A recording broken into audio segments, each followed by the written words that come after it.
But if he left here and went to Cleveland, then everyone would be upset at Dwayne Wade. So I think when he's away on vacation, him and LeBron are saying, okay, how do we play together, but we don't want to play in Miami ever again? And the way to do that is to go to Chicago. LeBron can't leave Cleveland off of the championship year, so they're not going to win a championship this year because Golden State is. And then LeBron goes to Chicago.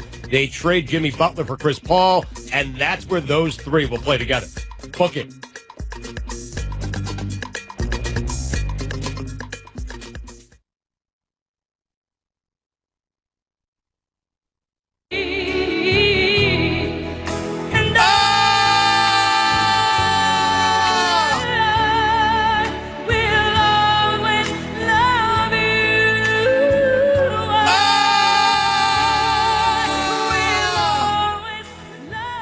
ESPN Radio is presented by Progressive Insurance. Stephen A. Smith going to join us in just a second on the Shell Pennzoil Performance Line. Here's your SportsCenter update. A Houston police report says that the missing jersey worn by Tom Brady in Super Bowl 51 is valued at $500,000. The Miami Dolphins today announced that they will re-sign quarterbacks Bob Greasy and Dan Marino, wide receiver Nat Moore, guard Larry Little, defensive end and linebacker Kim Bokamper, and cornerback Sam Madison. Each player will sign contracts and officially retire as members of the Dolphins. And finally, a California woman accidentally donated a shirt concealing her husband's secret stash of $8,000 cash to Goodwill. For all the latest headlines and information, tune in to SportsCenter on ESPN Radio all throughout the day. Stephen A. Smith with us now on ESPN Radio. He's very excited. The news broke during his show. He's very excited about Magic Johnson being hired by the Lakers. Thank you, as always, Stephen A., for making time for our show. Why were you so excited? I'm excited because Jim Buss is gone. That's why I'm excited. It remains to be seen what job Magic Johnson's going to actually do. But at least I know whether he does a good job or whether he does a bad job, it'll be based on his decisions as a basketball executive and as a basketball mind. It won't be because I don't like my sister or I don't like my potential future brother-in-law before they broke up. That was. It won't be because of nonsensical juvenile stuff like that. It'll be because of basketball-related matters, and that's why I was so excited, because God knows Los Angeles needs something better than what they've had over the last 3 or 4 years. Wait a second. I just want to make sure we're all clear on this. So the country would have gotten the same reaction regardless of who the Lakers hired to be president of basketball operations? It was just no more Buss?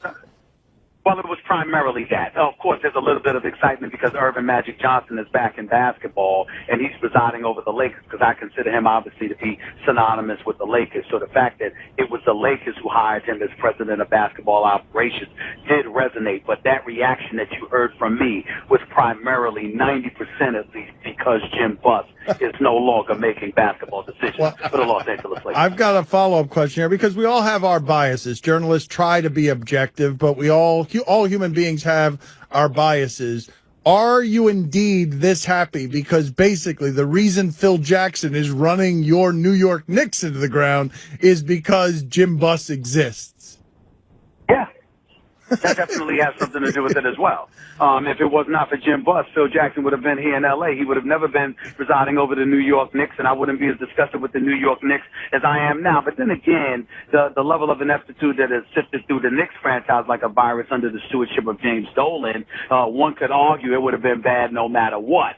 It's just that Phil teased me. I expected more from Phil than we received, and then you find out that he never really wanted the job in the first place.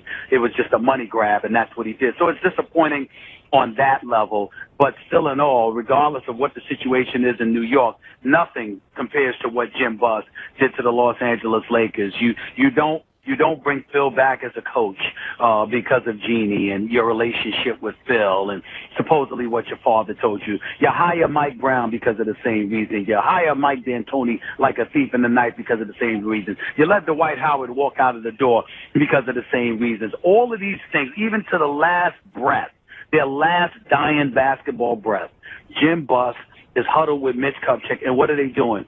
Trying to facilitate a deal for DeMarcus Cousins, doesn't even consult with Jeannie Buss, goes to a bunch of underlings to poll them as to whether or not the deal should take place or not. And all of this is transpiring behind the back of the person that's in charge of the Lakers, which is Jeannie Buss, all because he doesn't want to answer to his sister. This is the kind of nonsense that you hear about in junior high school and high school. It's not supposed to be taking place with two grown-ups who, by the way, run the Lakers and have not spoken to one another since November 1st. But that's how dysfunctional and trifling the stewardship of the Jim Buss era was with the Los Angeles Lakers. And again, I repeat, thank the good Lord, our Heavenly Father, that he is no longer making basketball decisions for the Los Angeles Lakers. More incompetent management team over the last couple of years, and you can only pick one. Knicks management, Lakers management, Kings management. Oh, damn, it's got to be the Kings. It's just that we don't care about them. I mean, the only reason we care about them is because they're making relevant news because of the DeMarcus Cousins trade. A heist took place by the New Orleans Saints in getting DeMarcus Cousins. You can't argue that the Kings have been less inept than anybody else. They've been more inept than anybody. It's just that no one cares. Whereas in the case of the Los Angeles Lakers or the New York Knicks, you have a whole bunch of people who care. That's the difference. Stephen A., can you remember in your time, you know we can argue about anything in sports, can you remember in your time as universally panned by consensus a trade as the one Sacramento made? Kwame Brown for Pau Gasol? Yeah. Yep. I guess one could make that argument. That's up there. That was a heist in and of itself.